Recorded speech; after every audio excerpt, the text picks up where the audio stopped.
कल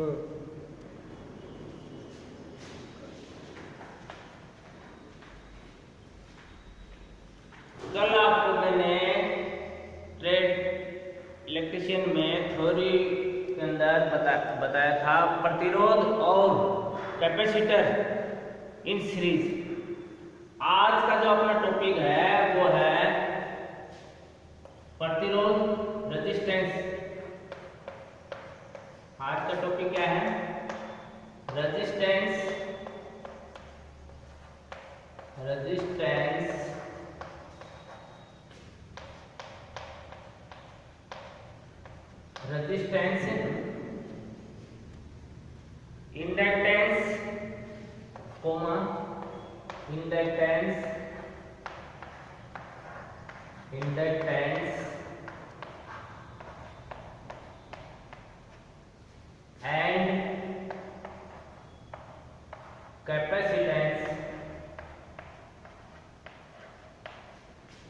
कैपेसिटेंस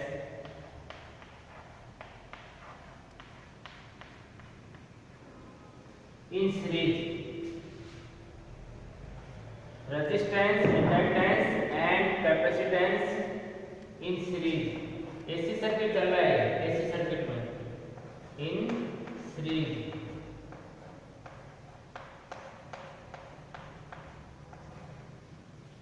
प्रतिरोध, प्रेरक और संधारित्र तीनों को AC परिपथ में श्रेणी क्रम में संयोजित करते हैं तो जो टोटल इम्पीडेंस है वो धारा, पावर फैक्टर और पावर कैसे ज्ञात की जाएगी वो है। तो इसके लिए अपन पहले सर्किट डायग्राम बनाते हैं। पहले है रेजिस्टेंस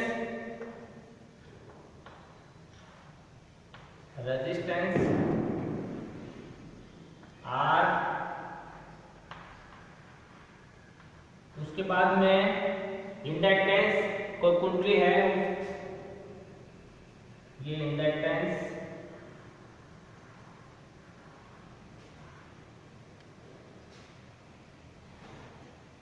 और तीसरा कैपेसिटर। ये है RLC सीरीज सर्किट।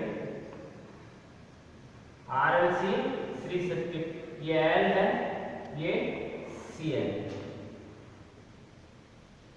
इन तीनों को श्रेणी क्रम में जोड़ा गया है, सीरीज में जोड़ा गया है।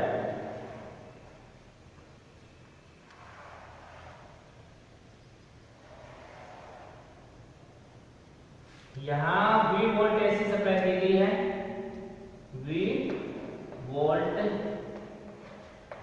AC सप्लाई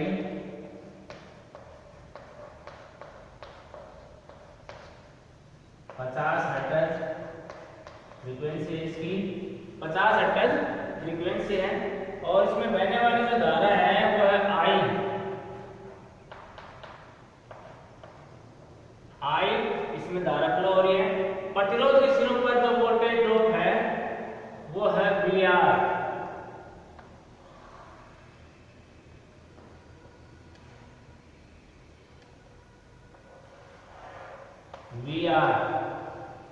वोल्टेज ड्रॉप प्रतिरोध के सिरों पर। इंडक्टेंस कॉइल या कॉइल के सिरों पर जो वोल्टेज ड्रॉप है वो है VL।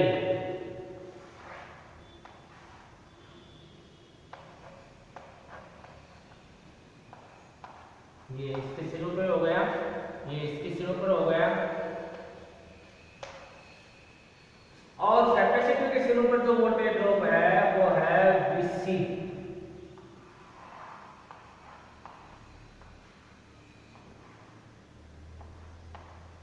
इसके सिरों पर वोल्टेज ड्रॉप क्या है? VC।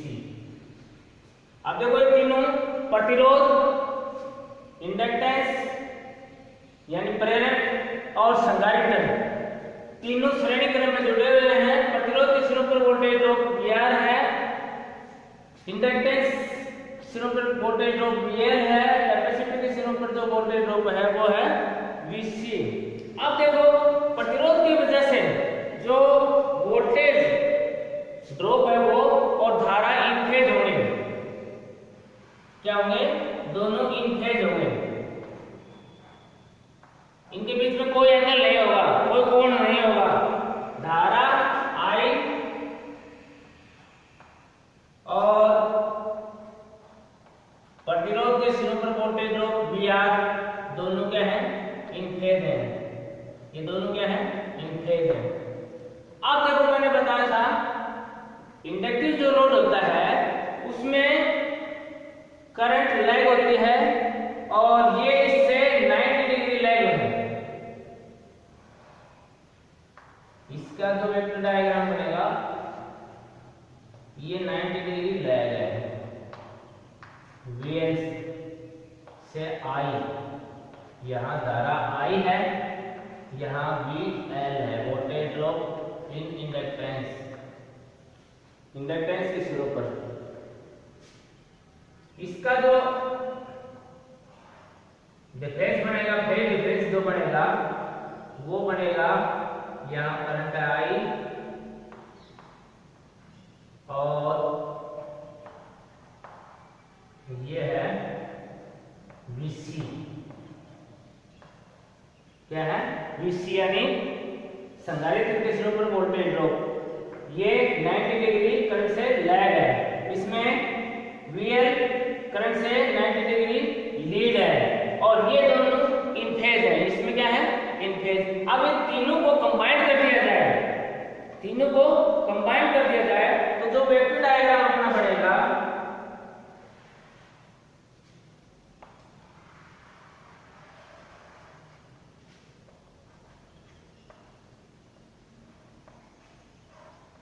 ये I है, धारा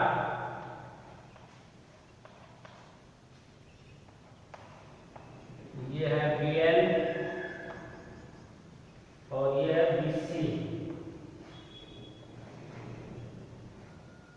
ये क्या है, VC। आप देखो इनका जो सदिश चित्र जो बनेगा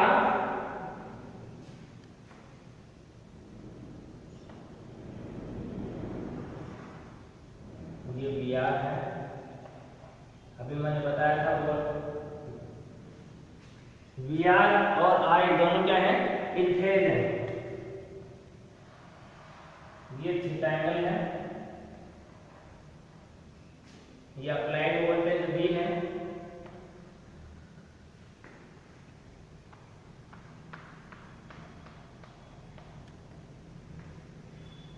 अब देखो इसमें ये जो है,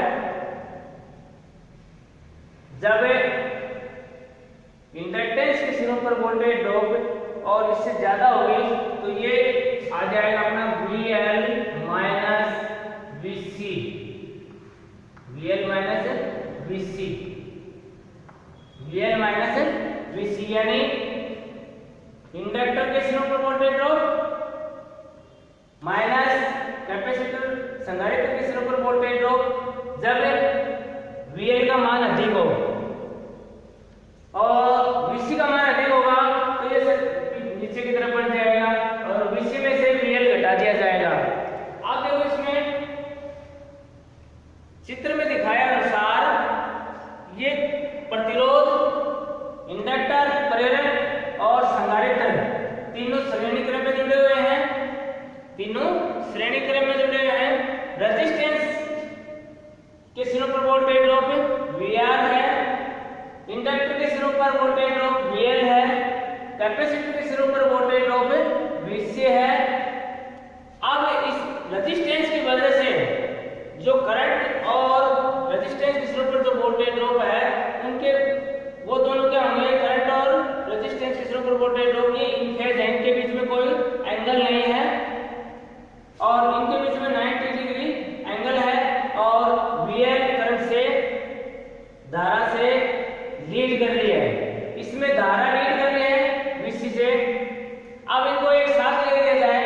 अब ये सर्किट डायग्राम जो मैंने बताया है इसमें VL यानी इंडक्टर के सिरों पर जो वोल्टेज ड्रॉप है वो कैपेसिटर के सिरों पर वोल्टेज ड्रॉप से अधिक है, इसलिए VL में से VC यानी इंडक्टर के सिरों पर वोल्टेज ड्रॉप माइनस कैपेसिटर के सिरों पर वोल्टेज ड्रॉप। ये थीटा एंगल है, VR और I फेज है, ठीक है। इन तीनों को एक साथ ले लिया मैंने, एक साथ कंबाइन किया तो ये वेक्टर डायग्राम बन गया। अब यहाँ VL क्या है, VC क्या है, तो देखो VL क्या है, अभी मैंने बताया VL बराबर है, सॉरी VR, पहले VR लिखते हैं। VR प्रतिरोध के सिरों पर वोल्टेज ड्रॉप वोल्ट में, प्रतिरोध के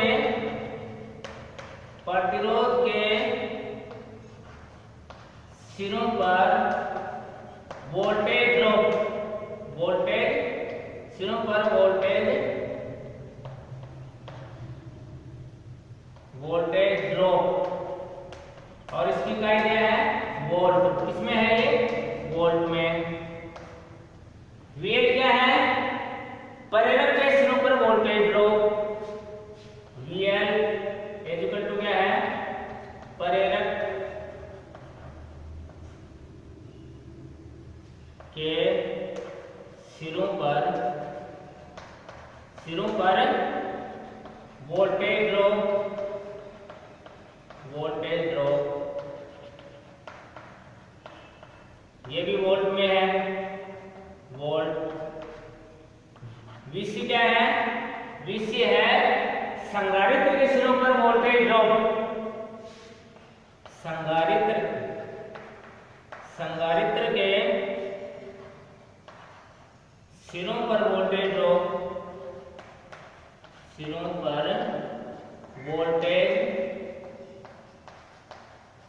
ड्रॉप, और इसकी इकाई भी क्या है, वोल्ट। ये भी वोल्ट में है,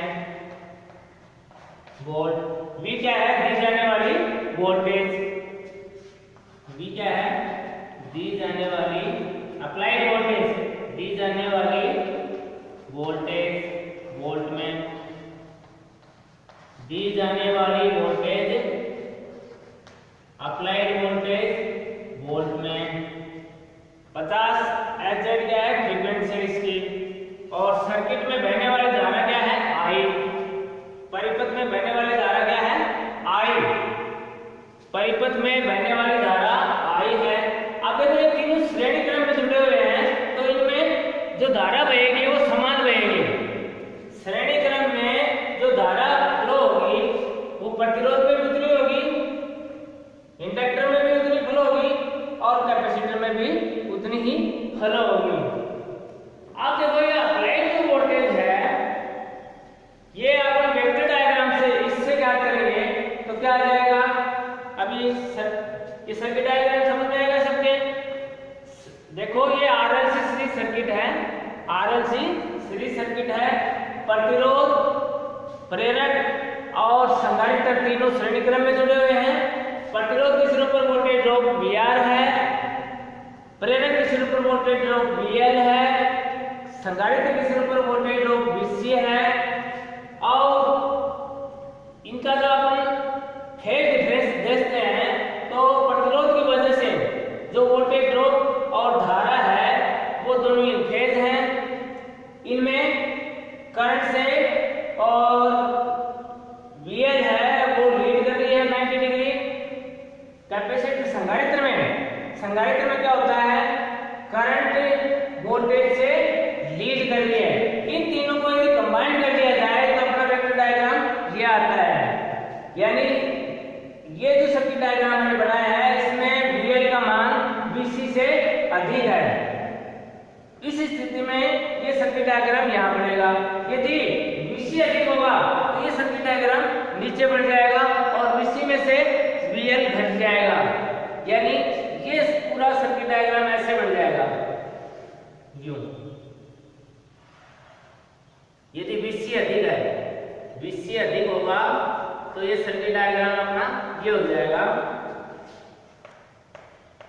ये V है और यहाँ हो जाएगा VC माइनस VL। यदि कैपेसिटर के सिरों पर वोल्टेज ड्रॉप और इंडक्टर के सिरों पर वोल्टेज ड्रॉप से ज्यादा होगी तो ये जो वेक्टर डायग्राम है ये नीचे की तरफ बन जाएगा, और यदि VL ज्यादा है VC से तो ये वेक्टर डायग्राम ऊपर बनता है। ये थीटा एंगल नीचे हो जाएगा, इस तरह का बनेगा। तो मैंने दोनों एक ही सर्किट में बना दिए दोनों। VR मैंने बता दिया है, VR क्या है, रेजिस्टेंस यानी प्रतिरोध के सिरे पर वोल्टेज ड्रॉप, वोल्ट में। VL क्या है, इंडक्टर यानी प्रेरक के सिरे पर वोल्टेज ड्रॉप, वोल्ट में। और VC है संधारित्र के सिरे पर वोल्टेज ड्रॉप। और इनके अंदर फेज जो डिफरेंस है वो मैंने तीनों के अलग अलग बता दिए। यदि इन तीनों को कंबाइन कर दिया जाए तो वेक्टर डायग्राम इस तरह से आता है। अब देखो अपने को इंपीडेंस निकालना है, इसके लिए अपन क्या करेंगे,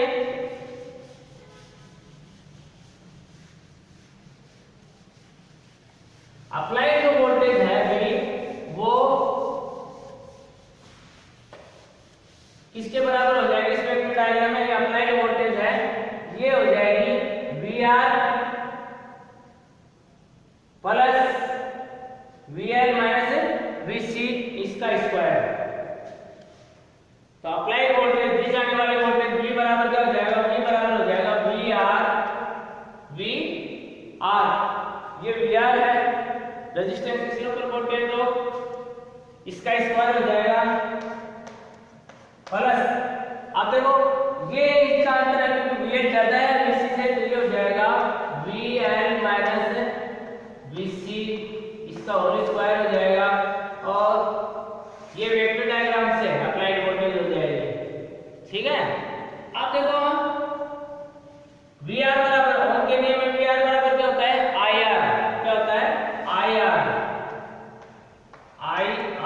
इसका स्क्वायर हो जाएगा प्लस, अब देखो VL क्या है, VL है IXL, ये है IXL, मैंने पहले बता दिया है, ये हो जाएगा IXC इसका होल स्क्वायर हो जाएगा, इसका वर्गमूल हो जाएगा। उसके बाद में देखो इसमें I कॉमन आ जाएगा, I स्क्वायर क्या हो जाएगा, कॉमन आ जाएगा। जब I स्क्वायर बाहर लेंगे तो उसका वर्गमूल निकालेंगे तो I हो जाएगा, I कॉमन आ गया, तो यहाँ क्या बच गया अपना R square plus R square बच गया यहाँ, अब ये प्लस हो जाएगा। अब देखो ये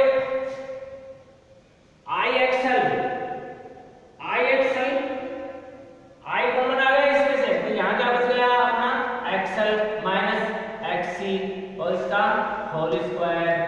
ठीक है, और इसके पूरे का वर्गमूल, इसका वर्गमूल हो गया। अब ये देखो I इधर लेंगे अपन, I इधर लेने के लिए हो जाएगा V बटा I, तो ये होगा R square plus XL minus XC का होल स्क्वायर और इसका वर्गमूल। अब V बटा I बराबर होता है, मैंने बताया था कल, इंपीडेंस Z क्या होता है, Z, तो ये हो जाएगा Z बराबर R square plus XL minus XC, जो भी ज्यादा है उसमें से घटा देंगे, इसका वर्गमूल। ये टोटल इंपीडेंस निकालने का फार्मूला बन गया। टोटल इंपीडेंस यानी कुल प्रतिबाधा निकालेंगे इस सीरीज सर्किट जिसमें रेजिस्टेंस, इंडक्टेंस और कैपेसिटेंस लगे हुए हों, तो उनकी जो इंपीडेंस निकालेंगे वो आ जाएगी R square plus XL minus XC का होल स्क्वायर, उसका वर्गमूल। अब देखो मैंने इस वेक्टर डायग्राम में बताया है, यदि इस तरह से आए, यदि VC अधिक हो यानी कैपेसिटर के सिरों पर वोल्टेज ड्रॉप ज्यादा हो और इंडक्टर के सिरों पर वोल्टेज ड्रॉप उससे कम हो, तो उसके लिए क्या हो जाएगा, यहाँ XL की जगह VC आ जाएगा ना, XC आ जाएगा और यहाँ आ जाएगा XL, क्या आ जाएगा XL, जो ज्यादा होगा उसमें से घटा देंगे। ये अपन इसको जो भी ज्यादा होगा उसमें से घटाएंगे। उसके बाद में है I बराबर करंट निकालने के लिए, करंट I बराबर मैंने अभी थोड़ी देर पहले बताया, I बराबर क्या होता है V बटा Z। V क्या है, अप्लाइड वोल्टेज है, Z क्या है I यानी धारा, I बराबर क्या हो जाएगा V अपॉन Z, V बटा Z। V क्या है, दी जाने वाली वोल्टेज है सर्किट को, Z क्या है एक इस सर्किट की पूरी की इंपीडेंस है, प्रतिबाधा है। ये I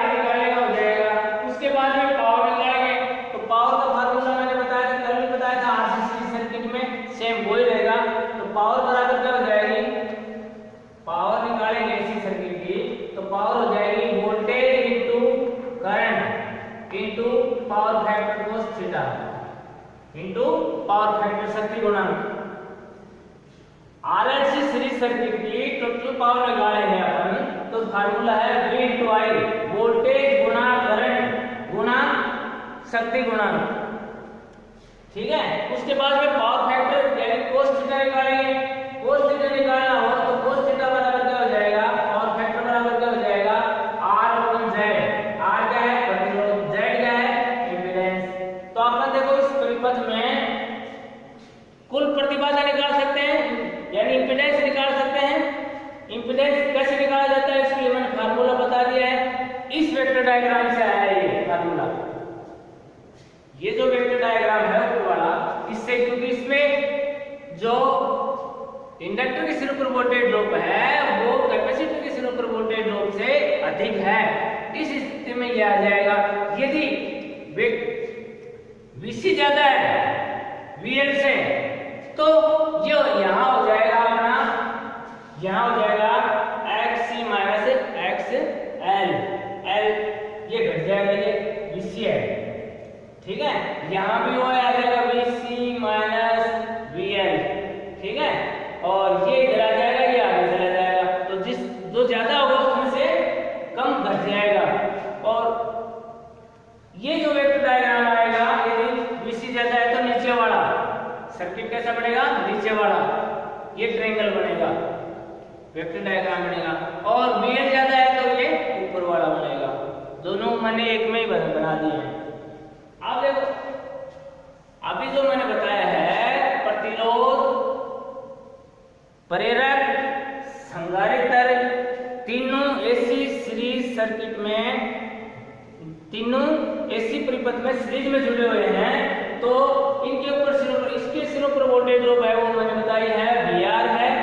इंडक्टर यानी प्रेरक के सिरों पर वोल्टेज ड्रॉप है वो है VL, और कैपेसिटर यानी संधारित्र के सिरों पर जो वोल्टेज ड्रॉप है वो है VC। अब इनका तीनों को जब श्रेणी क्रम में जोड़ते हैं तो तीनों में धारा समान बहेगी, और अप्लाइड वोल्टेज जो होती है इसको, सर्किट को जो मैंने पहले बनाया था उसमें V है। अब इस वेक्टर डायग्राम से उन तीनों जो मैंने सर्किट बनाया उन तीनों को यदि कंबाइन करके अपन, तो ये वेक्टर डायग्राम इस तरह से बनता है, सदिश इस तरह से बनता है।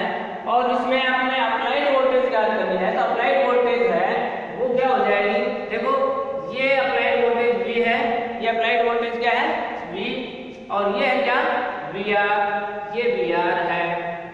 और ये देखो यहाँ से लेके यहाँ तक क्या है VL माइनस VC, ये VC ये हो गया, यानी ये 90 डिग्री का कोण है। तो देखो इसमें ये कर्ण है, ऐसे मान लो आप, तो कर्ण स्क्वायर प्लस, अब देखो ये लंब हो गया और ये आधार हो गया। ठीक है, तो लंब, ये लंब स्क्वायर प्लस आधार स्क्वायर, या आधार स्क्वायर प्लस लंब स्क्वायर, इसको आगे पीछे लिखने से कोई प्रभाव नहीं पड़ेगा। और V क्या है, कर्ण हो गया। तो इस समकोण त्रिभुज में इसका स्क्वायर मैंने किया है, इसका स्क्वायर किया है, उसके बाद में लंब यह है VL minus VC, VL minus VC का होल स्क्वायर कर दिया। VL बराबर क्या होता है, VL क्या है, voltage drop of inductor, inductor के सिरों पर वोल्टेज ड्रॉप है, तो V बराबर क्या होता है, IR होता है। लेकिन इंडक्टर की वजह से जो रेजिस्टेंस होता है वो होता है XL, XL का मतलब इंडक्टिव रिएक्टेंस, यानी धारा और इंडक्टिव रिएक्टेंस दोनों का गुणनफल VL होता है। VC क्या है, VC धारा और कैपेसिटिव रिएक्टेंस, जो धारितीय प्रतिबाधा प्रतिघात है, ये क्या है, धारितीय प्रतिघात, ये XL क्या है, प्रेरकीय प्रतिघात, इन दोनों का गुणनफल VL के बराबर हो गया। अब देखो इसमें VL ज्यादा है तब इसमें से घटा दिया।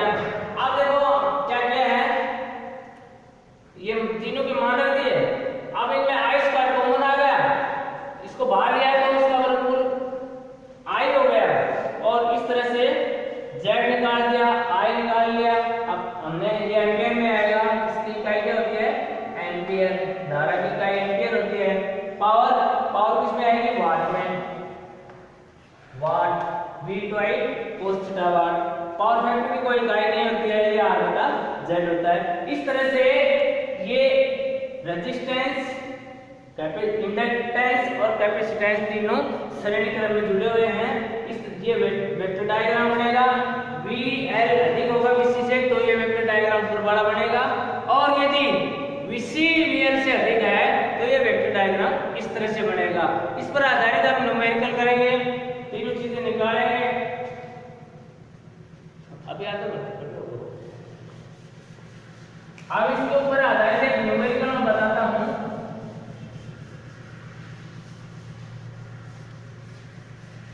बस 5 मिनट।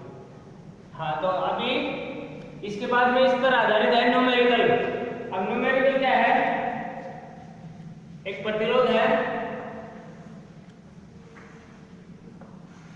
ये प्रतिरोध, और इसका मान है 10 ओम। प्रतिरोध का मान कितना है? 10 ओम। इसके सीरीज में एक इंडक्टर जुड़ा हुआ है, प्रेरक जुड़ा हुआ है, और इसके सीरीज में एक संधारित्र जुड़ा हुआ है, कैपेसिटर जुड़ा हुआ है। तीनों श्रेणी क्रम में जुड़े हुए हैं, तीनों श्रेणी क्रम में जुड़े हुए हैं।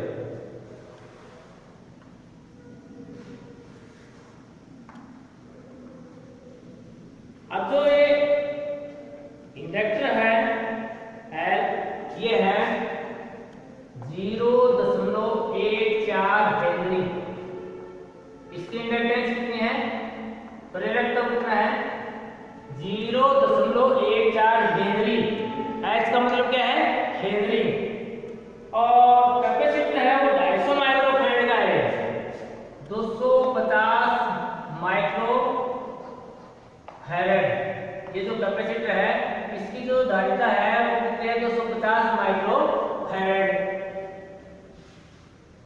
और इसको सप्लाई दी गई है, वो दी गई है 298 volt AC, 298 volt AC supply से जुड़ा हुआ है। इस एक कॉइल है, उसका रेजिस्टेंस 10 ओम है, और इंडक्टेंस है वो है 0.14 हेनरी, और उसके और एक कैपेसिटर है जिसकी धारिता 250 माइक्रो।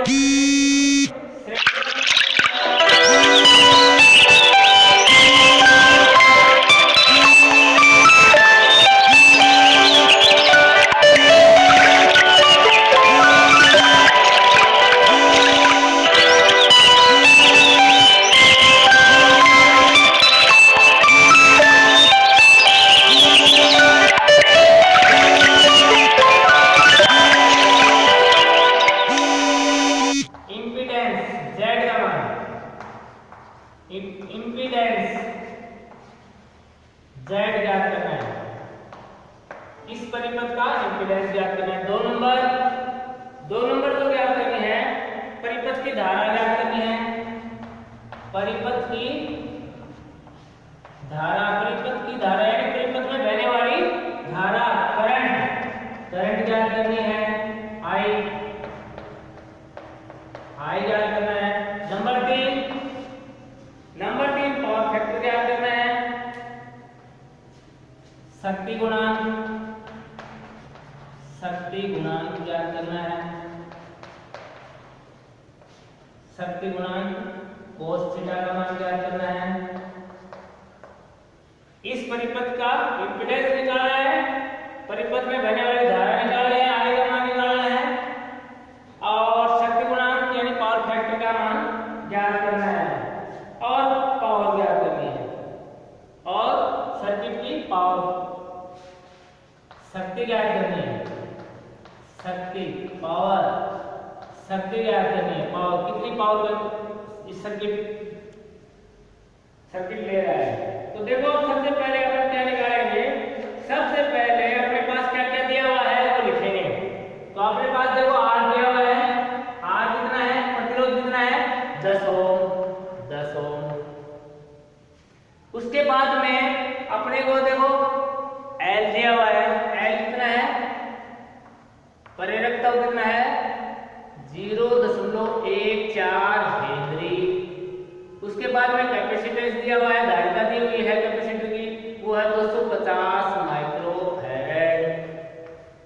उसके बाद में अप्लाइड वोल्टेज दी गई है बी कितना है 298 वोल्ट, 298 वोल्ट।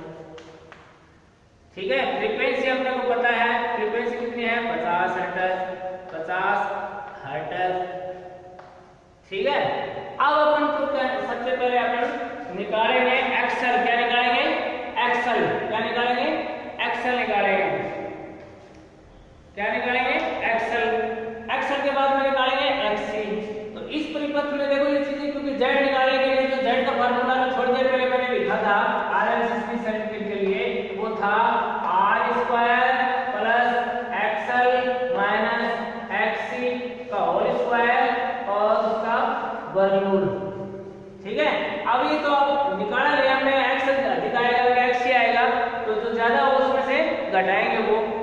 तो ये फार्मूला है, तो इसमें आपने को एक्सल चाहिए, इंडक्टिव रिएक्टेंस चाहिए और कैपेसिटिव रिएक्टेंस, ये दोनों निकालना है। तो सबसे पहले क्या निकालेंगे? एक्सल निकालेंगे। क्या निकालेंगे? एक्सल। क्या निकालेंगे? एक्सल निकालेंगे सबसे पहले। क्या निकालेंगे? एक्सल। तो सबसे पहले हम क्या इस परिपथ का एक्सल ज्ञात करेंगे। एक्सल बराबर क्या होता है 2 पाई एफएल। सर्किट डायग्राम में मिटा रहा हूं क्योंकि बोर्ड पे कुछ इतना आता नहीं है। तो देखो सबसे पहले अपन निकालेंगे एक्सल। एक्सल बराबर इंडक्टिव रिएक्टेंस, इंडक्टिव प्रेरक के प्रतिघात, इसका सूत्र होता है 2 पाई एफ एल। 2 का जगह 2 पाई का मान 22/7। फ्रीक्वेंसी मैंने लिखी है 50 हर्ट्ज 50 और इंटू एल। एल कितना है 0.014 हेनरी। अब देखो पॉइंट हटा दिया, इसका पॉइंट का 1 हो गया, 2 अक्षर आ गए, 2 शून्य हो गए। अब इसको सोल्व करते हैं। 50 एकम 50, 50 दूनी 100 कट गया, 7 एकम 7, 7 दूनी 14, 2 से 2 कट जाएगा। अब ये कितना आ गया 44 ओम। इंडक्टिव रिएक्टेंस कितना आ गया 44 ओम, 44 ओम आ गया। उसके बाद में क्या निकालेंगे? अब देखो अपने पास क्या आ गया एक्सल। एक्सल की निकालिए, एक्सल आया अपने 44 ओम, 44 ओम।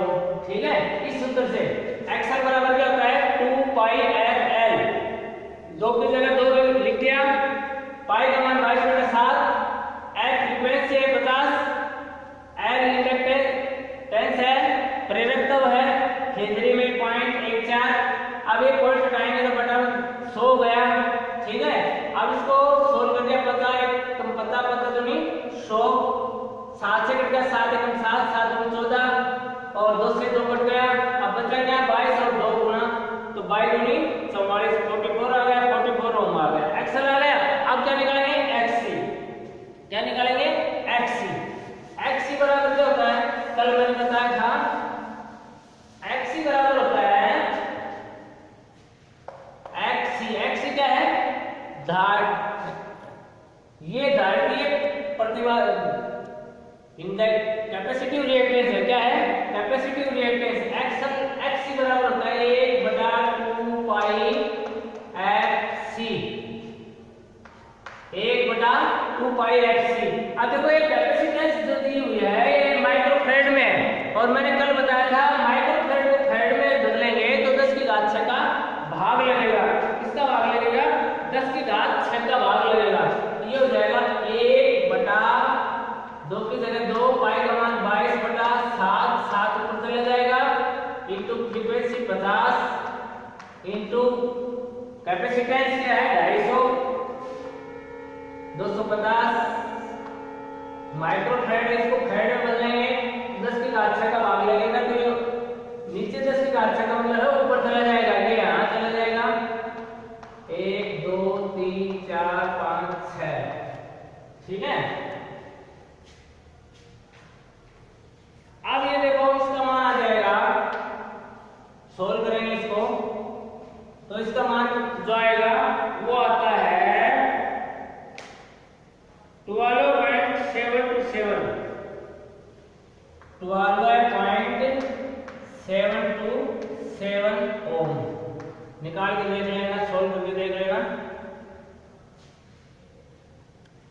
देखो 250 को 250 और 250 चौका 1000, 3 शून्य हो गया, आगे कर ही देता हूं मैं। फिर इसको 50 से सोल्व कर लिया, 50 एकम 50 और 50 × 200, 50 ये हो जाएगा 50 से काटा 50 एकम 50 और 50 × 200 तो 400 हो जाएगा 16, 16 × 80, शून्य से शून्य काटो, 5 से काट दिया, 5 × 40, 80 बार कट गया, ये 80 बार कट गया। अब 2 से काट दिया इसको, ये आ गया 40, ठीक है। अब ये हो गया 7 चौक 28, 280 बटा में 22, 22 से कट जाएगा, ये हो जाएगा 11 और ये हो जाएगा 140, 140 में 11 को भाग देंगे तो 11 एकम 11, इतना आ जाएगा, ठीक है। तो ये आपका आ गया XC। XC कितना है? XC का मतलब है कैपेसिटिव रिएक्टेंस। कैपेसिटिव रिएक्टेंस कितना है? 12.72 ओम। पूरा लिखे तो 7 ओम, ठीक है। XC आ गया। XC का फार्मूला मैंने बताया 1/2 पाई FC। 2 की जगह 2, पाई का मान 22/7, 7 ऊपर चला जाएगा। फ्रीक्वेंसी 50 है। C का मान है 250 माइक्रोफैरड। माइक्रोफैरड को फैरड में बदलेंगे तो 10 की घात 6 का भाग लगेगा। इसके नीचे 10 की घात 6 लिखेंगे, वो ऊपर चला जाएगा और इसको सोल्व करेंगे तो ये आएगा 140/11 और 11 का भाग देंगे तो ये आएगा 12.727। XC आ गया। अब अपने को क्या निकालना है? Z, इंपीडेंस निकालना है। क्या निकालना है? इंपीडेंस निकालना है। इंपीडेंस Z बराबर फार्मूला मैंने बताया था। अब देखो मैं थोड़ी देर पहले बताया XL ज्यादा होगा तो XL में से घटाएंगे XC, तो XL ही ज्यादा है, XL में से XC घटाएंगे तो ये फार्मूला हो जाएगा अपना Z बराबर R² plus XL minus XC का होल स्क्वायर, इसका वर्गमूल। R कितना है? R है 10, 10 का स्क्वायर हो जाएगा, 10 का स्क्वायर प्लस XL, XL कितना है? XL 44 माइनस XC 12.727, ये घटा के इसका वर्ग कर दिया, इसका वर्गमूल हो जाएगा। 10 को 10 से गुणा करेंगे 100 हो गया। 10 का स्क्वायर का मतलब 10 का वर्ग, 10 का वर्ग का मतलब है 100। उसके बाद में देखो ये 31.273 हो जाएगा, घटाएंगे जब 31 घटा लेना, अलग से नहीं घटाना है, आगे चला जाएगा 31 पॉइंट आ जाएगा, ये 31.273 इसका स्क्वायर हो गया, ठीक है। इसका वर्गमूल ये होगा 100। अब इसको 31.2737 को इसी से गुणा करेंगे तो ये आता है 978 जोड़ देंगे इसमें, ये हो जाएगा 1078 का वर्गमूल। 1078 का वर्गमूल जो आएगा वो आता है 32.833 32.833 ओम, ठीक है। इसका वर्गमूल कितना आएगा? 32.833 ओम। अब Z आ गया अपने पास, Z का मान निकाले। Z कितना है? Z बराबर है 32.833 ओम। Z निकालने का फार्मूला मैंने बता दिया, थोड़ी देर पहले मैंने पढ़ाया था रेजिस्टेंस सर्किट में Z कैसे ज्ञात की जाती है। इसके लिए फार्मूला होता है R² plus XL minus XC का होल स्क्वायर। R की जगह का मान रख दिया, XL की जगह XL, XC की जगह XC का मान रख दिया, इसमें से इसको घटा लिया गया, इसका स्क्वायर कर दिया। 10 का वर्ग 100 होता है और इसका वर्ग करेंगे तो 978 आता है। इन दोनों को जोड़ दिया 1078 हो गया। 1078 का जो वर्गमूल आता है वो स्क्वायर रूट जो आता है वो आता है 32 जेड निकाल लिया, यानी इंपीडेंस निकाल लिया। इंपीडेंस निकालने के बाद में अपने को क्या निकालना है, अब धारा, परिपथ में बहने वाली धारा आई बराबर क्या होता है बेटा, जेड। आई बराबर क्या फार्मूला बताया था मैंने, आई यानी करंट, धारा आई बराबर होता है V बटा Z, यानी दी जाने वाली वोल्टेज बटा टोटल इंपीडेंस। टोटल इंपीडेंस अपने पास ये आई, V कितना था, 298 वोल्ट। सर्किट में देखो ये लिखा हुआ है 298 वोल्ट बटा Z कितना है, 32.833। इसका इसमें भाग देंगे तो ये आएगा अपने पास 9.076 एम्पियर। कितनी करंट फ्लो होगी इस परिपथ में, 9.076 एम्पियर करंट इस सर्किट में फ्लो होगी। आरएल जो सीरीज सर्किट है इसमें। उसके बाद में पावर फैक्टर निकालना है। पावर फैक्टर का फार्मूला मैंने बताया था, cos थीटा बराबर होता है R बटा Z। R कितना है, 10। देखो R का मान 10 ओम है। उसके बाद में Z देखो 32.833, यह आ गया 32.833। पॉइंट हटा दिया, ऊपर हो गया 1000। ठीक है, अब इसको गुना कर लिया, ये हो गया 10,000। 10,000 में भाग दे दिया 32,833 का। ठीक है, तो ये अपने पास आएगा, अब जो पावर फैक्टर आएगा ये आएगा अपना पावर फैक्टर 0.3045,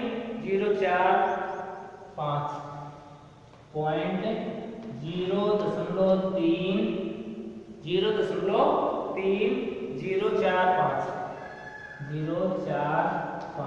पावर फैक्टर की कोई इकाई नहीं होती है, तो ये अपना आता है पावर फैक्टर। तो इस तरह से सर्किट की हमने इंपीडेंस ज्ञात कर ली, धारा ज्ञात कर ली और पावर फैक्टर ज्ञात कर लिया। तीनों का सूत्र मैंने बता दिया। ये L क्या है, ये L है इंडक्टेंस यानी प्रेरकता हेनरी में होती है, इसकी इकाई हेनरी होती है। ये कैपेसिटेंस है, धारिता है इसकी कैपेसिटर की, ये माइक्रोफैरड में है, लेकिन 100% सोल्व करेंगे तो इसको किस में बदलेंगे, फैरड में बदलेंगे। तो माइक्रोफैरड को फैरड में बदलेंगे तो 10⁶ का भाग देंगे। बाकी फार्मूले लगाए हैं और सोल्व किया है। इस तरह से न्यूमेरिकल करने हैं। ठीक है, इस तरह से न्यूमेरिकल सोल्व करने हैं।